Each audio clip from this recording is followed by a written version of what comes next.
Seja muito bem-vindo para mais um encontro com a palavra. É uma honra ter você como nosso ouvinte. Em nosso programa desenvolvemos um estudo panorâmico de todos os livros da Bíblia. Concluímos um breve estudo dos Evangelhos e hoje o assunto é o 5º livro do Novo Testamento, o livro de Atos dos Apóstolos. Acompanhe conosco. O livro de Atos começa como os Evangelhos terminaram, com a grande comissão de Jesus. Não lhes compete saber os tempos ou as datas que o Pai estabeleceu pela sua própria autoridade, mas receberão poder quando o Espírito Santo descer sobre vocês, e serão minhas testemunhas em Jerusalém, em toda a Judéia e Samaria e até os confins da terra. O livro de Atos é o livro histórico da primeira geração da Igreja de Jesus Cristo. Ele liga os 4 evangelhos às epístolas de Paulo que vem a seguir. Se não fosse pelo livro de Atos, não saberíamos quem foi aquele homem chamado Paulo e tantos outros presentes nas epístolas aos Romanos, Coríntios e Efésios. Podemos considerar os 5 primeiros livros do Novo Testamento como livros históricos, mesmo considerando que os 4 primeiros, os evangelhos, são biografias de Jesus. Ouça a introdução do livro de Atos. Em meu livro anterior, Teófilo, escrevi a respeito de tudo que Jesus começou a fazer e a ensinar até o dia em que foi elevado ao céu, depois de ter dado instruções por meio do Espírito Santo aos apóstolos que havia escolhido. Quando lemos esses primeiros versículos do livro de Atos, vemos com clareza que o autor desse livro é o mesmo do 3º evangelho, o Evangelho de Lucas. O autor escreveu o livro de Atos para a mesma pessoa para quem escreveu o Evangelho de Lucas, um homem chamado Teófilo, nome que significa que ama a Deus. Sempre fiquei impressionado com o fato de que Lucas, nosso querido médico, tivesse tanta consideração por esse homem, a ponto de escrever um evangelho inteiro para ele, a fim de que fosse instruído em tudo que Lucas tinha lhe ensinado. Lucas foi um historiador detalhista, que buscou um entendimento completo de todas as coisas. Seu objetivo, ao escrever o seu evangelho, foi fazer um relato histórico de tudo que se referia a Jesus Cristo.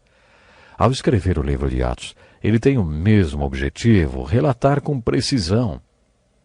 No evangelho, ele escreveu sobre tudo que Jesus começou a fazer e a ensinar até sua ascensão. Este foi o enfoque de Lucas, o que Jesus fez e ensinou. Nessa ordem, Jesus foi primeiro um homem que fez e depois um professor. No livro de Atos, Lucas vai contar a Teófilo o que Jesus continuou a fazer depois de sua ascensão. Poderíamos chamar esse livro de Os Atos do Cristo Ressurreto e não Atos dos Apóstolos. Este título não foi Lucas quem deu, foram os tradutores que organizaram os livros do Novo Testamento. Eles deram esse nome porque cerca da metade do livro fala sobre o ministério do apóstolo Pedro e a outra metade sobre o ministério do apóstolo Paulo. Por isso o título, Atos dos Apóstolos. A partir do capítulo 2 poderíamos intitular o livro de Os Atos do Espírito Santo, porque estão aí relatados os atos do Espírito Santo através de apóstolos como Pedro, Paulo e outros. Mais adiante, lemos sobre o dia do Pentecostes e sobre os sinais e maravilhas manifestados. Aí o título que cairia melhor seria Os Atos do Cristo Ressurreto.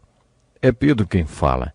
Israelitas, ouçam estas palavras. Jesus de Nazaré foi aprovado por Deus diante de vocês por meio de milagres, maravilhas e sinais que Deus fez entre vocês por intermédio dele, como vocês mesmos sabem.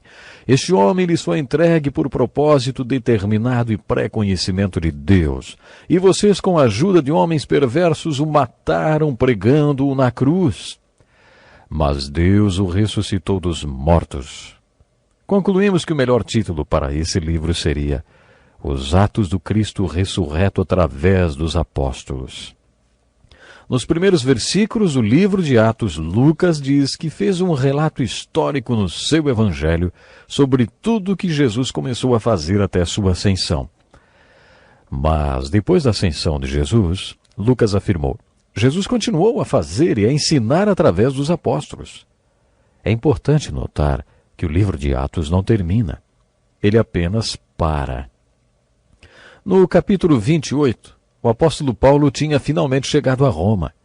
Ele tinha uma obsessão por ir a Roma e por todos aqueles julgamentos.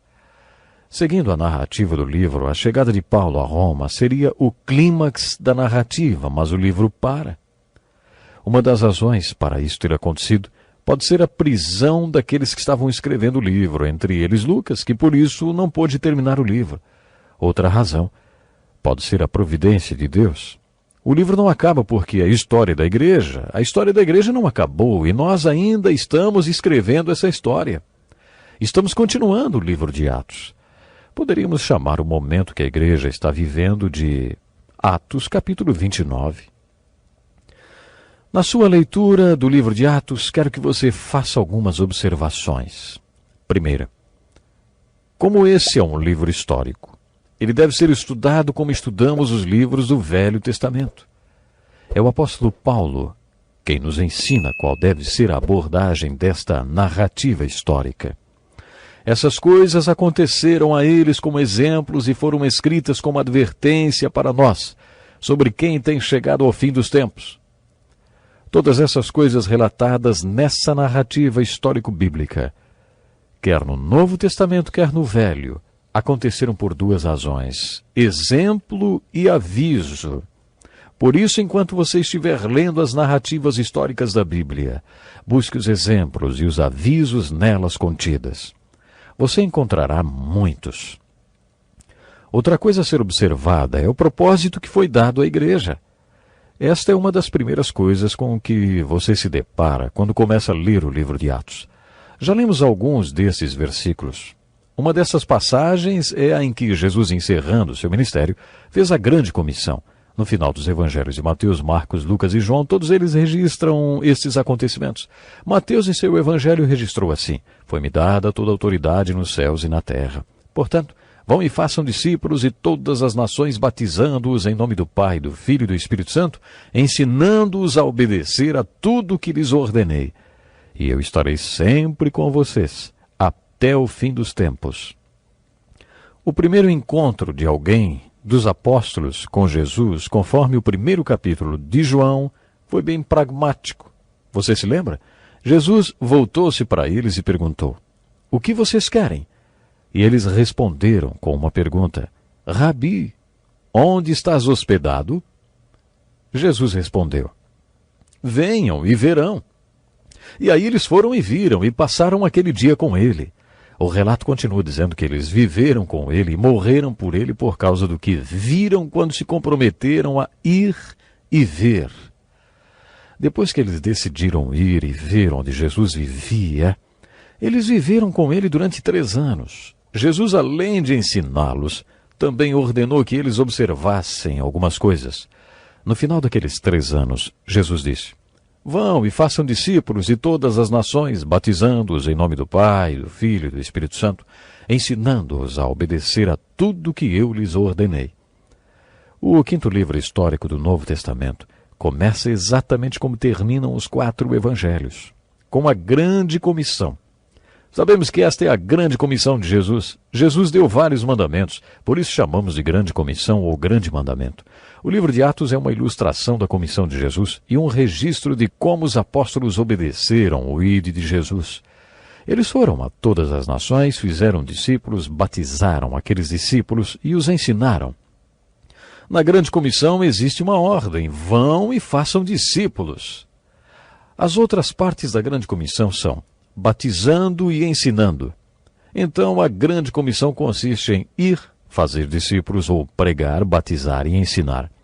É exatamente isso que acontece no livro de Atos.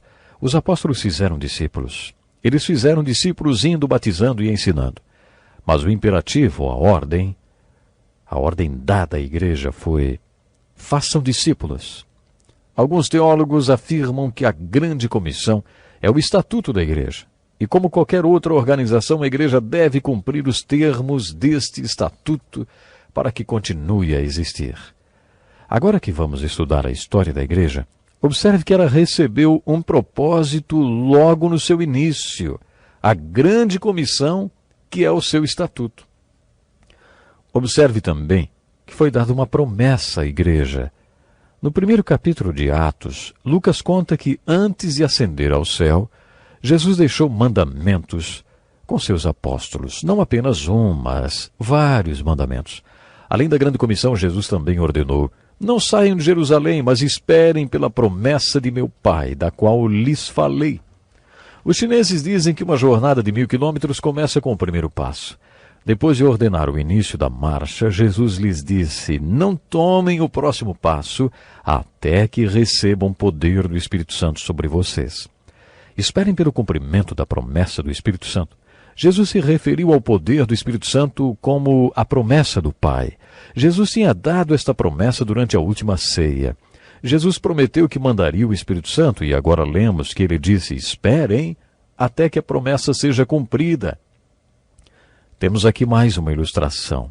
As Escrituras têm muito a nos dizer sobre esperar no Senhor. Lemos sobre isso no Velho Testamento. Espere no Senhor. É necessário ter mais fé para esperar do que para qualquer outra coisa, principalmente se você for como eu. Quando decido que quero alguma coisa, quero para ontem e do meu jeito. Não gosto de ter que esperar.